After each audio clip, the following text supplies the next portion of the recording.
আজ সোমবার পুজো শেষ করলাম। ভোলেনাথকে আজ নিজে হাতে মালা করে দিয়েছি, ফুল কিনে নিয়ে এসে ও গাছের ফুল মিক্স করে। ওং নমঃ শিবায়, ওং নমঃ শিবায়, ওং নমঃ শিবায়।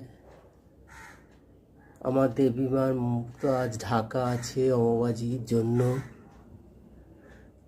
এই ভোলেনাথকে একটা জুঁই ফুলের মালা কিনে নিয়ে এসে পরিয়েছি। আর আমার দিদির বেল গাছ আছে পাশে, ওই গাছ থেকে বেল পাতা তুলে নিয়ে এসে কেনা ফুল মিক্স করে মালা গেঁথে দিয়েছি। এই ভোলেনাথকে আমি 2000 সালে তৈরি করেছিলাম, এঁকেছিলাম। ওং নমঃ শিবায়, ওং নমঃ শিবায়, ওং নমঃ শিবায়। আর এখানে আমার গোপু সোনা